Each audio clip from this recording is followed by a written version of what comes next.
Marc Brice envoie la liste des lions sélectionnés pour la prochaine fenêtre FIFA, c'est-à-dire la fenêtre de juin qui arrive là. Il envoie la liste et il décide de fuir la conférence de presse. Alors que tous les entraîneurs actuellement des différents pays sont en train de tenir, ou du moins ont même déjà tenu leur conférence de presse pour annoncer la liste des joueurs qu'ils ont sélectionnés et justifier leur choix. Parce que ça fait partie de leur taf. Ce sont des gars qui ne travaillent pas à tout moment. Donc, la dernière période FIFA, je crois que c'était au mois ça fait le mois de mars. Donc, depuis mars jusqu'à maintenant, les gars n'ont rien bossé. Les gars ne faisaient rien. Bon, peut-être que les gars supervisaient le joueur, on va dire ça comme ça. Mais au moment donc de venir rendre compte de leur supervision en disant que oui, j'ai regardé telle personne jouer, j'ai appelé telle autre personne plutôt que telle autre parce que le gars s'en fiche carrément. Le gars balance la liste à la Fédération camerounaise de football, quitte à ce qu'elle la publie ou pas, c'est pas son problème. Le gars ne vient pas justifier ses choix. Alors que dans le contrat de Marc Brice, les gars du ministère nous avaient dit que Marc Brice était censé résider au Cameroun. Non seulement le gars ne réside pas au Cameroun, mais le gars n'a même pas le respect ou l'intelligence ou même le professionnalisme de venir tenir la conférence de presse pour justifier ses choix et dire que j'ai sélectionné telle autre personne parce que je n'ai pas sélectionné telle autre personne. C'est ça qu'on appelle un vrai entraîneur, un vrai coach. Voilà une brocane que les gars sont allés nous ramasser pour venir nous imposer, qui n'est même pas foutu de respecter le b.a.-ba du professionnalisme en matière de coach ou d'entraînement. Oui, c'est le b.a.-ba. J'ai vu le coach ivoirien, MS Faye, je crois que ça fait peut-être 3 jours, 4 jours, faire sa conférence de presse pour publier la liste de ses joueurs. Et c'est comme ça qu'il le fait tout le temps. Chaque fois, c'est normal. Ça devait être comme... C'est naturel en fait. DJ Deschamps fait ça pareil. Je vais citer qui c'est qui. Pourquoi lui, Marc Brice, pense qu'il peut se permettre de ne pas le faire? Parce que quand il est arrivé, ses amis du ministère des Sports et de la présidente de la République lui ont dit que c'est lui le patron, il fait ce qu'il veut. On est venu nous pomper les oreilles que non, on a recruté un bon coach, il va résider au Cameroun, patati patata. Vous savez, il y a eu Marc Brice au Cameroun après un match de Lyon. Dès que le match de Lyon finit, parfois même, je suis sûr qu'il part même quand certains jeunes ne sont pas encore partis. Et au moment où il doit venir au moins se rendre compte de sa supervision, c'est superviser même. Parce que je me souviens, on lui a posé une question une fois par rapport à certains joueurs. On lui a demandé s'il connaissait véritablement les joueurs de l'équipe nationale du Cameroun qui voulaient à l'étranger. Parce que quand il est arrivé, on nous a dit que non, il a au moins une base de données de 1000 joueurs, de 1000 Camerounais qui voulaient à l'étranger. Mais on se rend compte qu'il invite toujours un petit noyau là. Il tourne toujours avec certains joueurs, il appelle les mêmes joueurs, même quand ces joueurs ne sont pas compétitifs dans leur club ou certains joueurs n'ont pas de club, il appelle les mêmes joueurs. On lui a demandé, gars, tu avais dit que tu as une base de données au moins de 1000 joueurs. Tu les supervises comment et quand? Le gars a répondu que c'est pas lui de faire ce travail, que ses adjoints camerounais doivent l'aider à faire ce boulot. Mais quand on connaît la façon, le climat dans lequel ces gars-là travaillent avec lui, c'est compliqué. Parce que lui-même n'arrange pas ce climat. C'est lui-même qui est à l'origine de ce climat délétère. Parce que depuis qu'il est arrivé, il a passé le temps à dénigrer ses adjoints camerounais, les qualifiant de piètres coach à licence inférieure à la scène ou à la licence de Moulunga, qui est sa copine et tout ça. Vous croyez que ces gars-là vont travailler pour lui, vont rester faire une supervision vraiment et lui faire parvenir les notes? Non, parce que lui-même n'a pas créé un climat qui permet cette collaboration saine-là et efficace.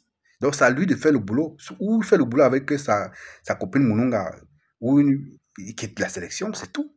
C'est pourquoi je reviens sur mon avis dans lequel j'ai dit que ce n'est pas que de moi, c'est que ce gars n'est pas la tête de cette sélection. Pourquoi est-ce que Marc Brice ne vient pas justifier ses choix, les choix qu'il a effectués pour cette liste-là? Qui vient nous dire pourquoi est-ce que parmi les 3 gardiens appelés, il n'a jamais appelé Fabrice Ondoh pour observer son attitude. Parce qu'on peut dire qu'il y a l'attitude d'un joueur qui peut pourrir le vestiaire, on connaît ça. Mais lui n'a jamais eu l'occasion d'observer.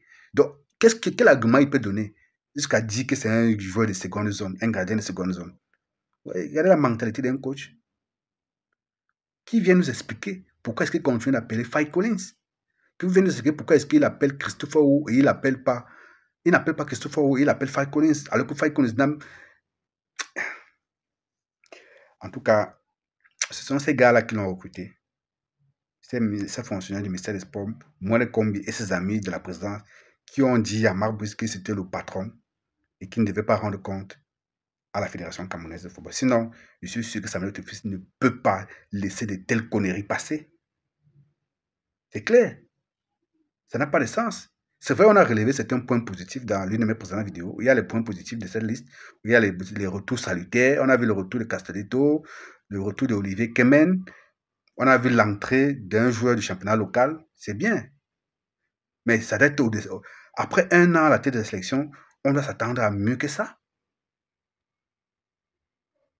Marc Brice doit venir justifier ses choix. Il ne doit pas fuir la conférence de presse. Un gars qui travaille une fois, peut-être en 3 mois, les périodes FIFA, on les compte du bout des doigts. C'est peut-être 4 périodes FIFA pendant l'année. Je crois qu'il y a la période de septembre. Après septembre, c'est octobre, novembre, oui. Et octobre, novembre, ça fait 3. Après, il y a mars.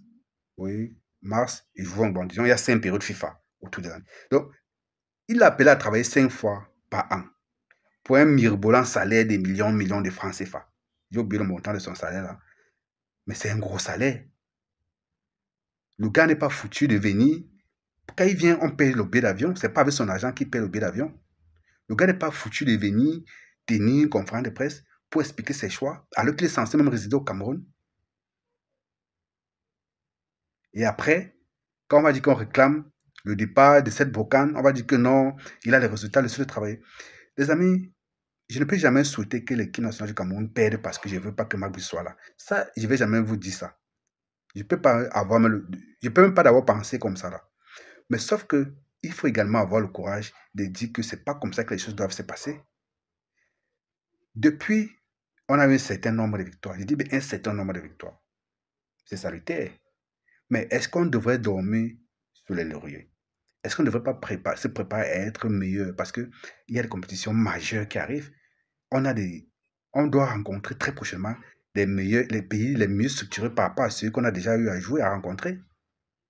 Et si on n'est pas à la hauteur, c'est maintenant qu'il faut préparer tout ça. Parce que quand on va parler, vous allez dire que non, il a les résultats, oui, on ne crache pas sur les résultats. Moi, je suis le premier à applaudir les résultats, mais il ne faudrait pas que ce soit l'arbre qui cache la forêt. Les victoires d'aujourd'hui se préparent, les victoires de demain se préparent aujourd'hui, comme Samuel Eto'o-Fils le dit très souvent. Ce n'est pas on appelle ça quoi? Ce n'est pas du hasard. Les gars ont les résultats ailleurs parce que les gars préparent en amont. Les gars se préparent véritablement.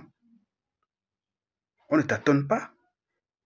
En tout cas, les gars, dites-moi ce que vous pensez en commentaire. Moi, je trouve que c'est un manque de respect. Et ce manque de respect-là est encouragé par Moele Kombi et ses amis de la présidence de la République. Parce que si ces gars n'avaient pas fait comprendre à Marc Brice que Marc Brice était un superbe entraîneur, donc il y a même comme une autorité de notre pays, il se permet de faire ce qu'il veut. On lui a même offert une voiture. On lui a offert une voiture. On leur a permis, on a loué, c'est quoi? Je ne sais pas si c'est un appartement dans l'immeuble de Alexandre Son pour lui. Mais le gars ne réside même pas là-bas. Voilà l'argent toujours gaspillé. Donc on gaspille l'argent pour louer l'immeuble pour une brocane pareil. Le gars ne réside pas là-bas. On gaspille de l'argent, on achète. C'était 80 millions. On a vu la note, 80 millions pour acheter la voiture à Marc Brice.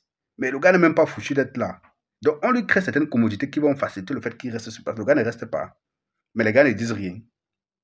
Le gars nous balance la liste comme ça à la fédération de publier la liste. Le gars ne vient pas justifier. Dans tous les cas, cette histoire-là ne peut pas finir comme ça. Samuel Eto'o-Fils a bien attiré l'attention des gars que il va continuer les réformes qu'il a entamées. Il va continuer jusqu'à la gare.